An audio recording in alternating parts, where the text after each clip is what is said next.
Hey guys, welcome back to the Atlas Podcast. Today I have a special guest, Prescilla Deschenes. I've known Prescilla for about 5 years now.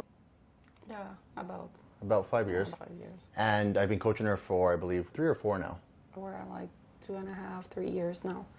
3 years? Yeah. So, no, for sure like 4 years now. No, I competed in 2022. Yeah, so now we're 2024, so like, okay, 2.5 years.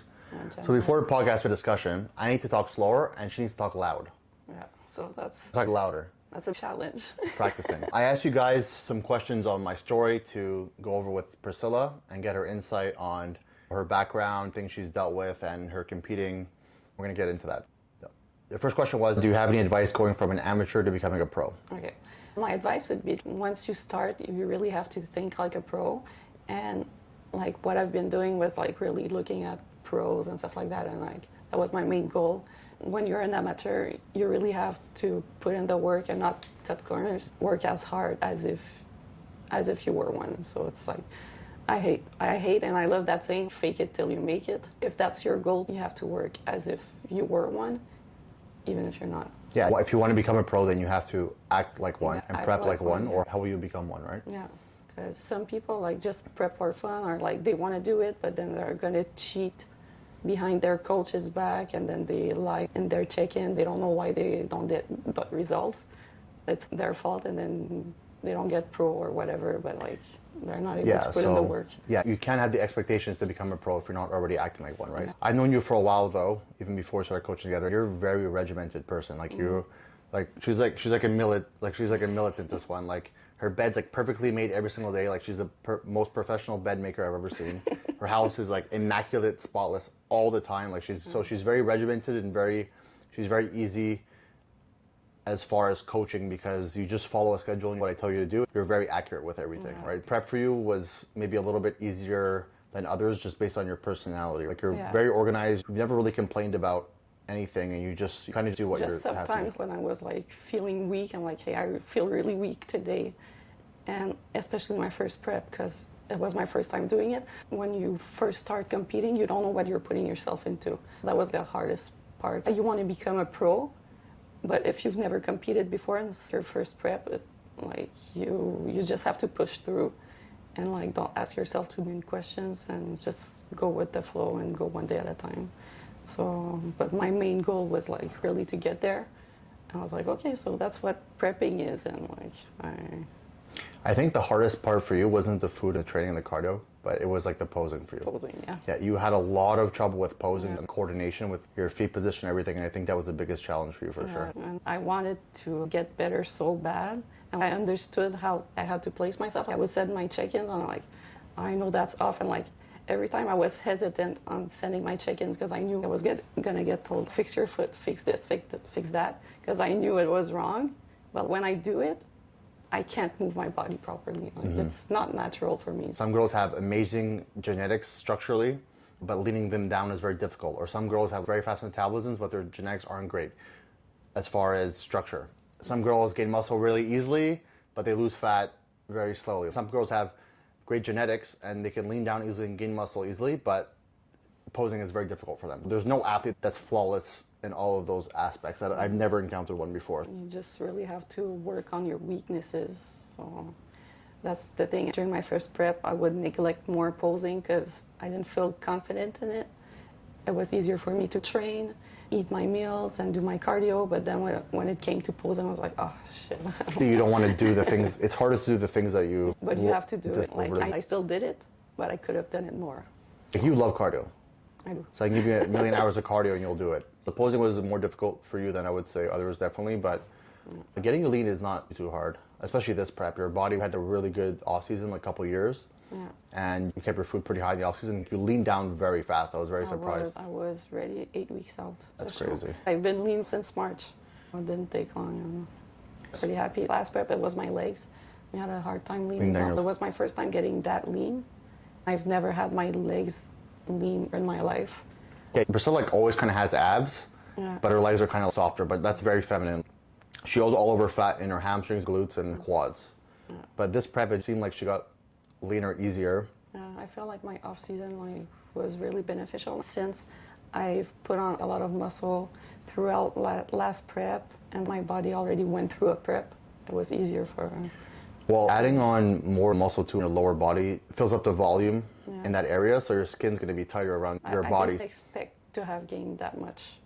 You stepped on stage 9 pounds heavier than your last show or something. At Mimi Capes, I was 118 my first show, and this show I was 132. The Toronto one? At Mimi Cape, I was and Toronto. Well, the next one. What did we bring you in at though?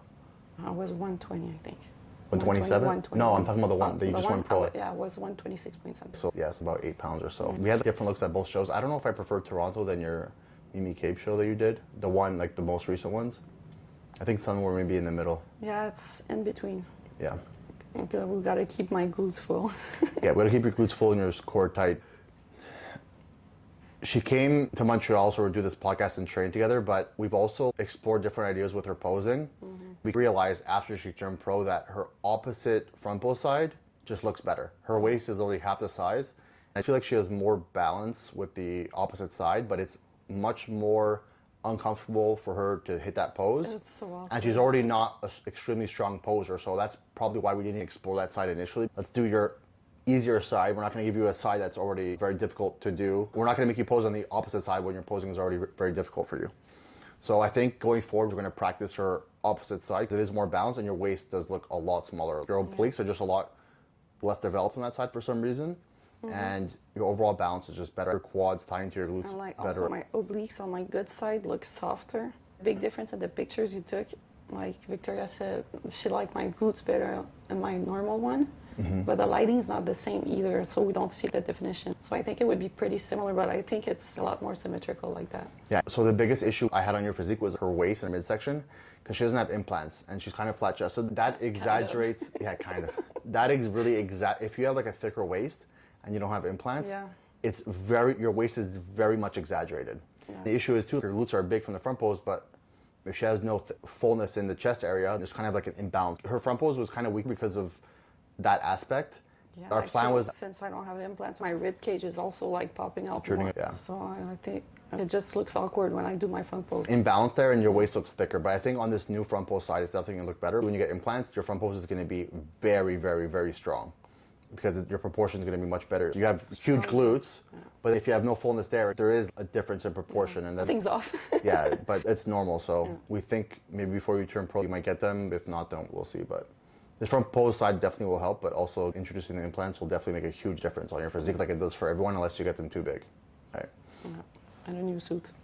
A new suit? Yeah, you'll need a new suit for sure. You mentioned liking to do cardio. The only issue with her physique was the waist thing with the no implants, but also her quads just want to grow even if she doesn't touch them. So we can please stop her doing any Stairmaster because we don't want any engagement of your quad at all. And you haven't trained quads in a long time.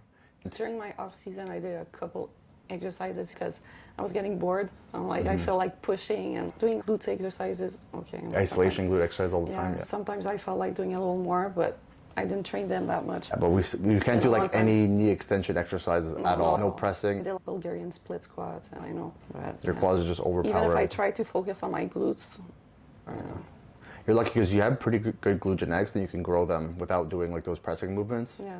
But yeah, you really can because the quads just overpower your physique in your front pose. Her calves too. I've never seen calves as big in my life. I saw the other day. I was like, your calves are bigger than mine. Like, what's going on? It's insane. They got bigger since I started running again. You started running? Oh my god. Now your quads are going to shrink. Yeah, so we started making her run, like long distance running to kind of try to reduce the size of her quads, and that is typically the best method of cardio if you want to reduce the size of your quads. I was like, if you're like a marathon runner, right, typically they have smaller lower bodies, and sprinters, they have bigger quads than cyclists. We want to eliminate her quads from her cardio and burn them off. It's a hard task, but that's what we're trying to do right now. It'll take time for that. You've improved a lot since you competed last. The next question was, how long was your last off season and how much muscle did you put on? She did a regional show 2 or 3 weeks for Toronto. She was like 132. And in Toronto, I brought her in at around 127. I wanted to bring her in a bit tighter. But I think realistically at 129, she would have been perfect. So she put on realistically about 10 pounds of muscle in 2 years. And that really made a big difference on the stage and destroyed everyone. So let's talk a little bit about why you decided to give up your pro card and why this show meant so much to you and why you needed to win this show. Well, I decided to give up on my pro card because everything happened so quick last time I did my other shows and I got it. And I felt like I wasn't ready for that. I didn't feel like a pro. I really felt like a rookie. I had imposter syndrome. I couldn't imagine myself stepping on a pro stage. I wasn't confident enough. I remember stepping on stage when I got my pro card, doing my routine, and I was like so much in my head, and like I couldn't enjoy like being there and showing off like the work I've put in during my prep. I was just like thinking about how to move, how am I looking, am I doing it good, and like I didn't feel like I was Ready meant to be there. pro. And you won anyways, but yeah, but that made me feel good. I didn't feel like I actually achieved something. So I felt like I needed to put a lot of work to bring something better and feel like I own it. so you took 2 years off and Full put on 10 pounds of muscle. Yeah. And you came back and it was just like, you what? Priscilla basically did shows last year. We did the first show, she went overall, regional show. Next show in Toronto. She was sending me check-ins online normally. She was getting leaner and looking better. And everything looked good. And I saw her in person like 3 days out and I was like, or 4 or 5 days out, something like that. And I was like, oh fuck, you're way too lean.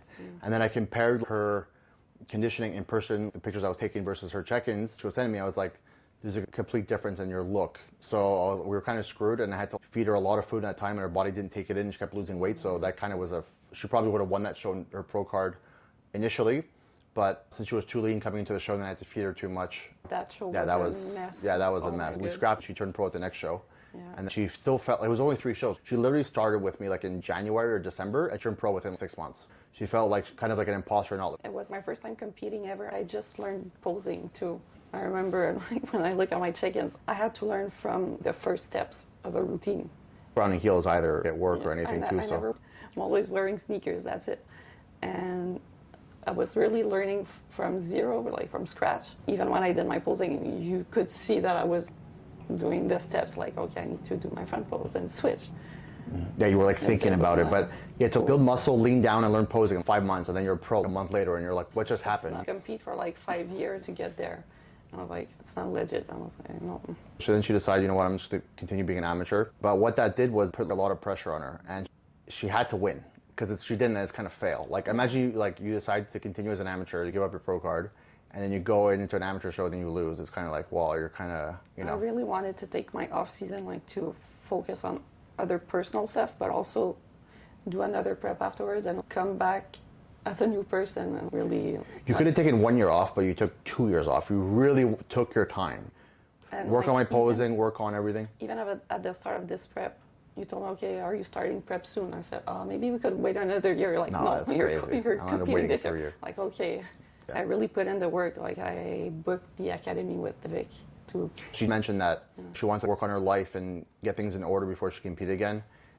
She told me a little bit about it, but you can talk about it. But just like pay for all her stuff to get like her own self and like not get any help and just book with like Victoria Moore and her academy and like work with like the vacuum vacuum instructor Karina and just like a whole bunch of like things that she just wanted to make sure was flawless and then she was in a better position in her life before she came back so that everything just kind of worked out. So talk a little bit about that if you could. Well, at first I wanted to get my life back together because I have personal stuff I had to work on. So I moved, like I did really a big like 360 because I didn't want to repeat 180. 360 means you're back to where you started. I did a full 180. I moved back to my hometown, so I felt like this was a really big change for me. The first year of going back to my hometown was really hard for me, and it was a good thing to do because I didn't want to repeat the same patterns as I used to do when I was back in Montreal by myself. I had to work on all of that and put things into order, so that's what I did. Yeah, you got a new stable job that you actually enjoy. I feel better now. I'm close with my family and feeling really at peace with myself and my day-to-day life. And yeah. So I had this in order, so I felt a lot better when I started prep too. When I started prep, I wanted to focus on the main points I had to work on last prep, so my posing. So I booked a lot with Victoria. Your posing was much better this year. Yeah, it's a lot different. I booked the academy with Victoria, so I had to send her check-ins twice a week. I did this for a total of like 16 weeks total with her. And also I booked like Zoom meetings with her like once every 2 weeks. Mm-hmm. So I practiced a lot, and like the last 4 weeks of prep, I had to send you check-ins every day. Every couple of days. Well, the last 4 weeks is every day because day for you? I think it was like probably every 3 days, then every 2, then every 1. No. because from maybe Capes to Toronto, it was every day for like a total of 3 weeks, to 4 yeah, weeks. shows. So it's like, okay, send me videos of you walking and doing that every morning. Get up, fasted, send my check-in. So I didn't have any choice to practice as much as I could. Plus my check-ins with Vic, plus everything. So I really put in the work I had to put in. It was great. And once again, you had to win that show. And when you won overall, I was so happy for you. Like, I don't get very excited when I get pro cards anymore because we've made like 90 now, or probably more after this video comes out.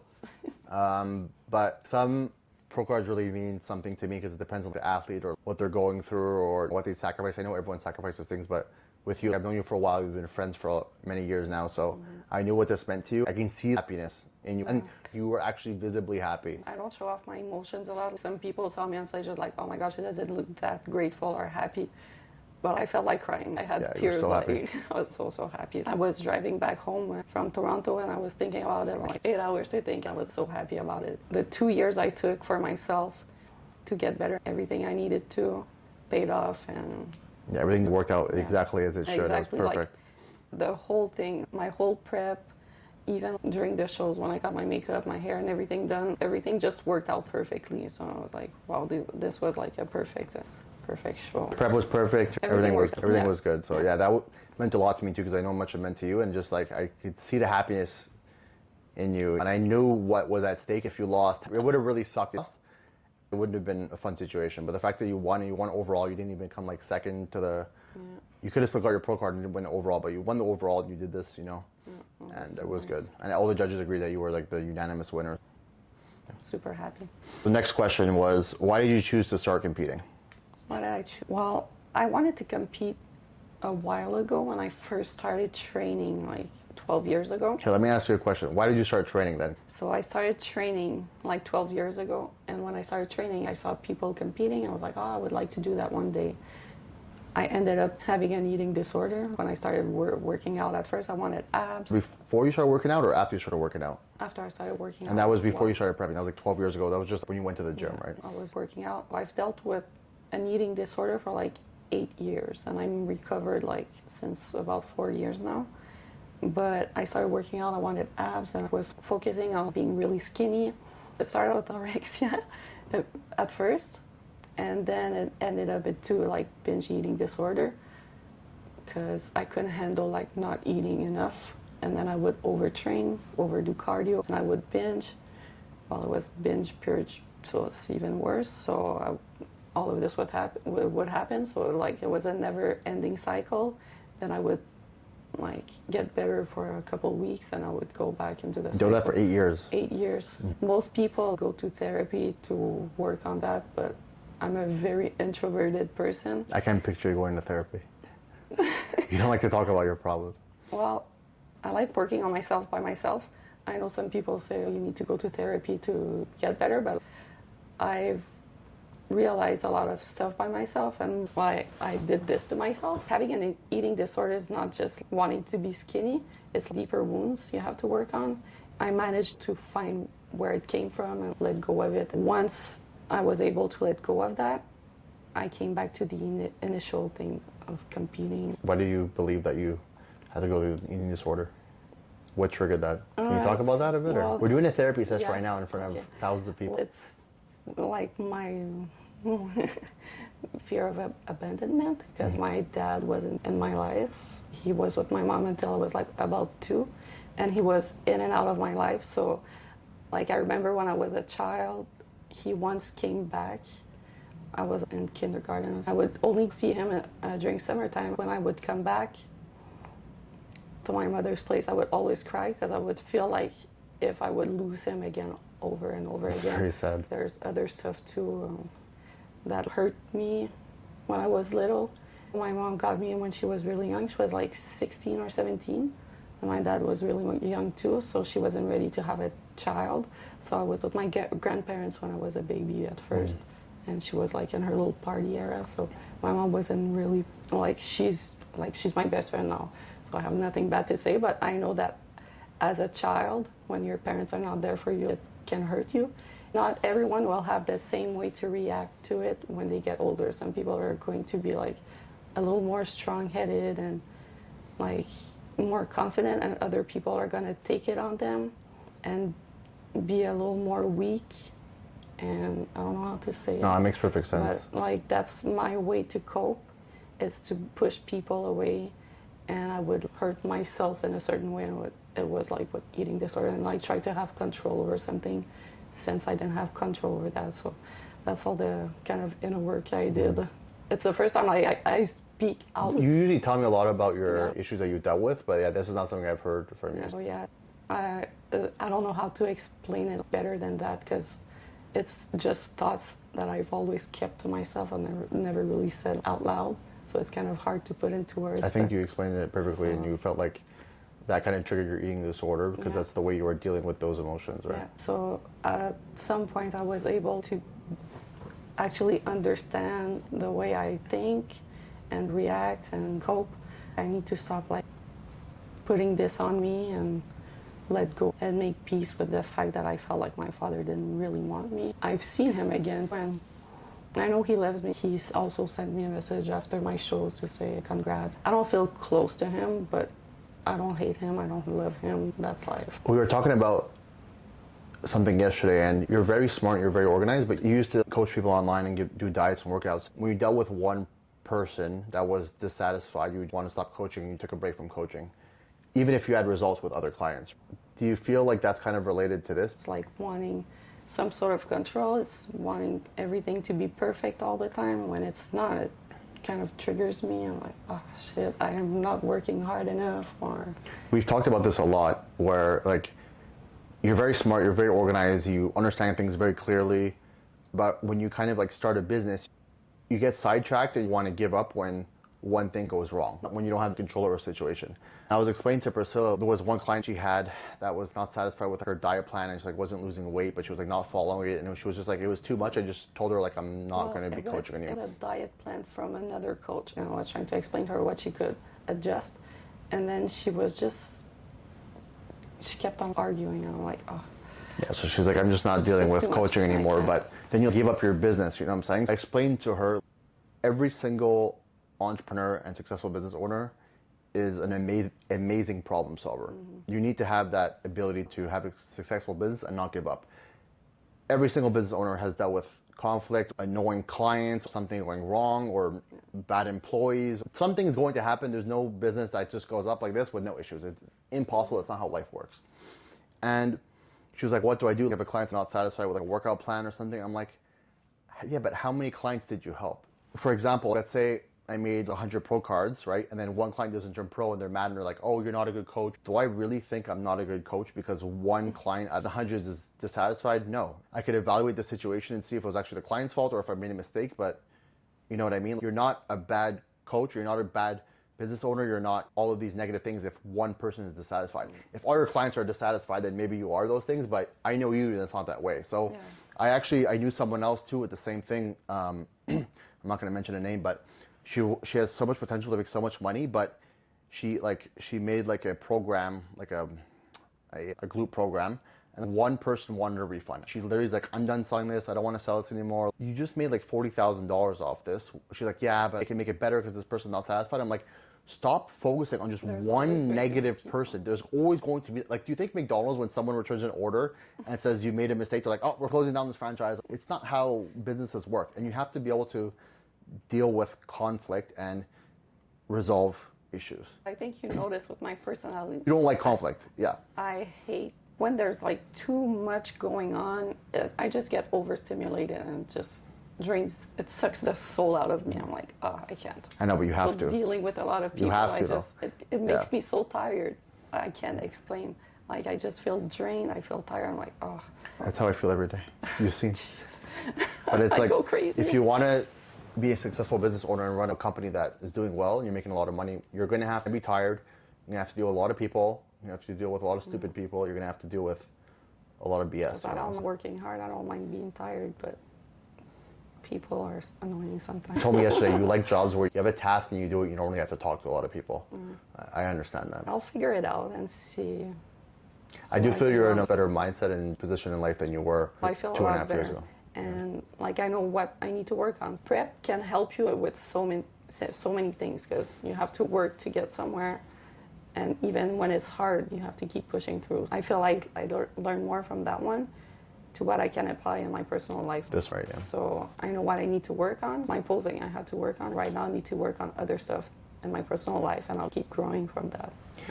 Yeah, you're right. Prep teaches you discipline and structure, and some days are going to suck, but you have to go to the gym. You got to do your cardio. You got to starve at nighttime usually, you know what I mean? So prep does teach people a lot of things, and I feel like with your personality, you handle prep well, but you also learn from it. It'll help you with other aspects of life. You can deal with conflict better. You can deal with, stress better. You can deal with doing things you don't want to do better as well. Because not every day during your prep are going to be perfect. And also, one thing I know about me is I'm scared of, not scared, but when I don't know what's going to happen next, it stresses me out. When you're prepping, you don't know when your calories are going to go down, when your cardio is going to go up. So you're always in the unknown. And this stresses me out and kind of triggers me.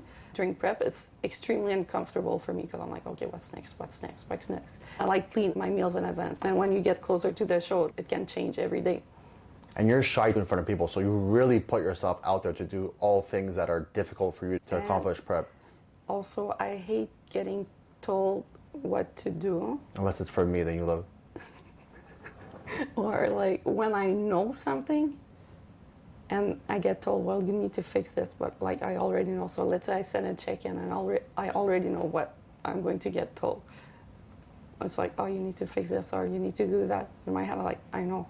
Then I do it, but I know.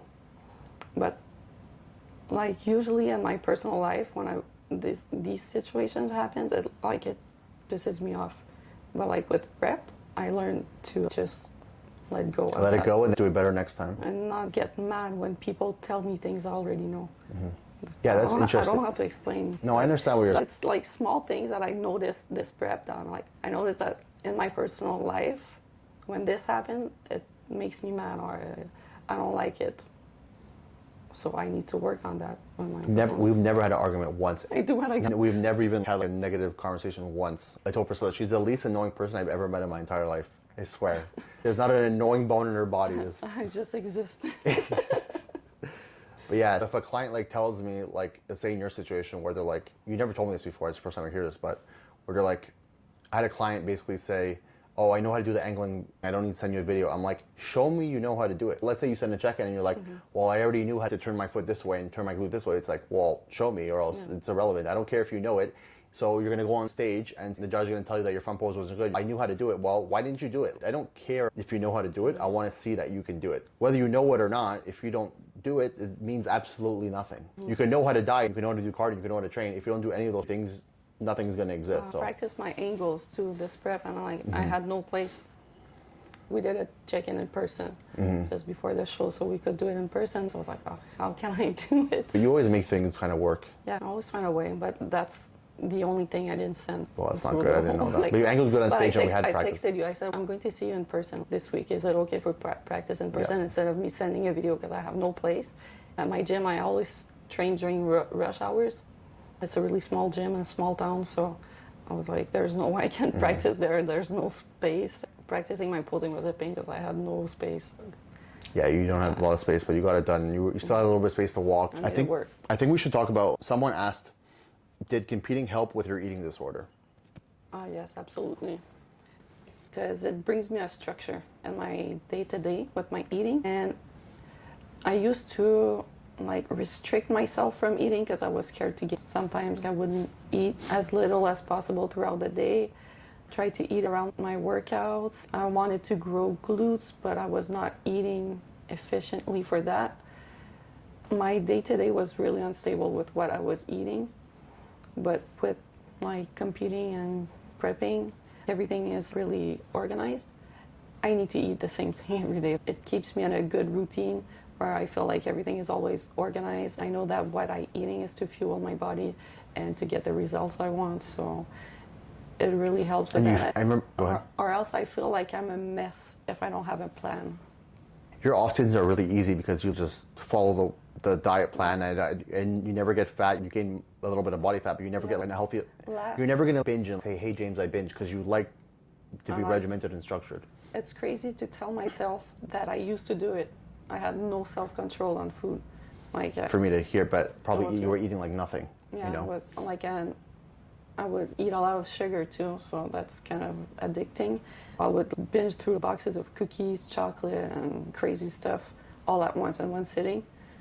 And even after my shows, I didn't binge or anything. Like one hamburger and that's it. Like I have my cheat meal, little sweets here and there. I probably had sometimes I felt like I overate, but it's not a binge. It's just I felt full. That's it. Overeat with your meal plan food? Yeah. Let's say post-show after Toronto, we ate a burger. But when I got back to my Airbnb, I had a cookie or something like that. Because I got like, what are they called? Kai cookie. I don't know. I got one of those and like a little protein bite from a Fit Menu. But then I felt fuller because I already ate, but it was not a binge. It's as if I had dessert. That's it. Yeah, exactly. You didn't go crazy. You didn't eat like 20 donuts. You had a hamburger, a cookie, and a small protein ball. I would not be able to eat to the point of feeling like shit because I know what it is and I could not handle it. Like, I just can't. So, like, really prepping and everything's made me have a different perception on food. Perspective on. So I feel like I have a healthier relationship with food now. Yeah, you're not scared to eat food now. You eat to be healthy, and you're very healthy, physically and mentally. Last off season, I gained more body fat because I was on a big switch in my life. When I moved back to my hometown, I was following my plan. Since I was closer to my family, I let go a bit, but I kept the structure, like always having the same breakfast. I would enjoy meals with my family and have a little alcohol. My parents like to have a little drink here and there, so I would have little drinks. 90% and then in the off season, and then but at prep some your point, 100. since my body was not used to this anymore, I gained more fat. At some point, I contacted you and said, okay, I want to start a new meal plan again. I think I started in June. My body responded really quickly. June, right? Yeah. Like a year just ago. 6 months before I started prep. So when I started prep, I was already at a good place. Prep in January, right? Yeah, and I didn't weigh myself since September 2022. Really? Yeah, until the start of prep. Because when my body weight started going up after last prep, I just could not. You didn't want to look at it? No. Well, it was less exciting than shredding down for a show. Yeah. I was like, okay, no, I'm done with that. I'm done with my check-ins. And I could kind of put my brain off. And I just focused on myself. You can do that, like you did that and it was fine because I know you. You're not going to get to 200 pounds. Your fat is not really like that. It's still a healthy body fat for an off season. You know what I mean? I still train as much. You're getting all your protein in. You're not eating like 4,000 calories a day of garbage. You're eating like a couple times a week, maybe with your family, you know? I was at a good place during my off season. Before I started my meal plan in June, I remember I was getting to a point where I felt a bit uncomfortable and was like, okay, I need to Shift the mindset, yeah. Bring a bit of my fat down and get a But bit on that serious. topic, as far as prep and competing, helping with your anorexia, I've had the experience too. I feel like prep and that structure and someone telling you can eat more food actually helps with anorexia because you have to follow the meal plan. You have to go to the gym. If you have no muscle mass and you're skinny and weigh 80 pounds and you're 5'4", your coach is going to tell you need to eat more food. And you're going to start feeling better and looking better, and you're going to be like, wow, maybe I actually... Well, you know that when you eat, it helps you work towards your goal. What you're eating is making you look better, and you see your body changing, but in a good way. It's not just fat. Or You're gaining weight, but you're looking better. Like you're putting on muscle, and you're like, oh my God, okay, I'm building. I'm working on my body. Instead of just deteriorating your body all the time. So it's... Yeah. I've had experience with athletes that, started with anorexic, and I feel like it helps them a lot. And I've had really good cases where the client's anorexic and they grow and either they turn pro or even if it's a lifestyle client, and the dieting and being structured and having someone tell you what to do really helped them a lot. But I feel like it's the opposite for people that use prep as like a crash diet. Like they're like they need to lose like 50 pounds every prep. Those people have a bad relationship with food, and I don't think prep helps them. They need to stop competing. If you do a prep and you have to lose 50 pounds and then you gain 25 pounds right after the show, and then a few weeks later you get another 25 pounds and you have to do like a full body transformation every prep, I feel like competing for those people is a very bad idea because they already have a very bad relationship with eating too much food, and the restriction and having to do a full body transformation every prep is just not beneficial. I don't think they're going to get out of that. Fill out with your hormones. Your mental health, you look bad all the time, you feel like shit all the time, and bingers that need to crash out all the time should not be competing. I tell them. No self-control. Yeah. and they don't see food the right ways. They want to prep to lose weight and to look good. Then they ruin it right after, yeah, and just it's like okay, my show's over, I'm just gonna eat whatever. Food is always gonna be there. Like, just have your little snack or your little meal. they reverse dieted properly, they would be able to get to a reasonable body fat level and be able to actually eat more in the off season. But they go from extreme restriction to complete binging, stop doing cardio, stop training. You can't have two extremes of that, because first, it's very unhealthy mentally and physically, and it's not sustainable, and they should not be doing it. They should adapt a healthy relationship with food and not compete. For the clients, that happens after every show. Those ones never really get anywhere. They never get to the top of the Olympia. A lot of them don't turn pro and end up usually looking worse than before they started, because they completely lapse after every show, and it's a disaster. And the thing is, when you start, you need that same mindset as when you're during prep. Like, let's say you're prepping and like you're really hungry. The thing I tell myself is like, okay, it's temporary. Your show is in X amount of weeks, and you take it one day at a time. Same with your reverse. You say, okay, it's temporary. I'm going to follow my reverse diet. Take it one day at a time. I know my food's going to increase. I know I'm going to be able to eat a little more. And I know my body is really sensitive right now, so I need to be careful on the way. When you're that low in body fat and your calories are low, your body is very sensitive, and you don't want to just start eating everything, because you're going to absorb it all as fat, right? So you really need to have the same mindset as when you're prepping, because it's the same You got to take it just as seriously, or it's going to be a disaster. If you binge and you gain 20 pounds in a week, getting that off is going to be extremely hard, and you already fucked up your metabolism even worse, and you're going to be in a horrible situation. If you reversed for that week, you're going to be getting increased food, lower cardio, and then you're going to get to like a state where you can stabilize and you're maintaining, and you're not hungry, going to bed, everything's okay, you feel good, you look good, and everything's great, ready for the next prep. You just have to push through it. Yeah, the reverse diet is very hard, because you feel like you're done. The show's done, I can do whatever, but no, you got to still do your training, you got to still do your cardio. Don't just stop all your PDs, make sure you're people are like, oh my God, my show is over, I can eat whatever. No, you just have your cheat meal that one night, but then go back to reverse diet right on Sunday morning. You have to be hungry for a bit,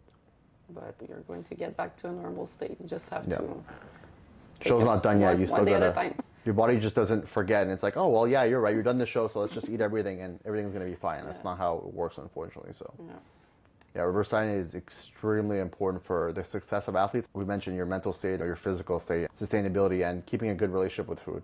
There's a girl who sent me a message after Mimi Capes. She was like, oh, how's your reverse diet? And she told me she gained like 10 pounds within like a couple days or like a week. It's like, 10 pounds could be okay, because you can get that off. But she said, I was so hungry, I had no self-control. But I said, yeah, but you just have to have self-control and... Just have self-control. She said, I was just so hungry, I had to eat. I'm like, yeah, but food is always going to be. Identify the problem and commit to sticking to it going forward. Accept the past, accept what happened, but send your check into your coach, you gain 10, 15 pounds, and follow the reverse diet. Like, do a restart. Like, okay, I restarted, that's in the past, I made a mistake, I'm going to continue going forward and be better. If you try to like crash diet, let's say you gain 15 pounds and you try to go back to like 900 calories and do 3 hours cardio and not check in with your coach, it is going to be a fail 100% of the time. You gotta send your check-in, say, hey, I fucked up, I'm following the reverse diet, I'm following the cardio you gave me now, and your body's gonna stabilize. But if you try to do it yourself and you try to crash diet the weight you just put on very rapidly, it's going to be a disaster, and you're gonna dig yourself into a deeper hole. So I think that covered all of the questions that you were asked. Did you have anything else that you wanted to include? I think that sums it up. I think this is one of my favorite podcasts, because it's hard to get you to open up. You open up to me and you talk to me a lot, but it's nice to hear what you've been through and the other aspects that you're dealing with in your life. And people can get to know me better. You're very introverted, you don't let people get it. Like, let's say on social media, yes, I do post a lot, but I never talk. Not like this. And yes, I've done some posts where I talk about like a bit of stuff, but people won't really take time to read. And I don't put my personality. You're private and you don't really talk on camera either. Post pictures like, hey, I'm fit. Yeah. I said the other day, you show the baby head with a Greek god body. Show them your biceps. My biceps, they're hidden. You get pull them out. Let's go. She's like Zeus with a baby head. I'll show off my guns. You see them? This doesn't make any sense. Got guns? Thank you for tuning in, and Prescilla, I appreciate you coming on to the end. I'm not able to put it back. I appreciate you coming on to the podcast and letting everyone know about your journey. I think it'll be helpful for a lot of people that are in prep, off-season, deciding if they should compete or getting to know you as well. I hope this will be helpful for people around. I'll see you next time.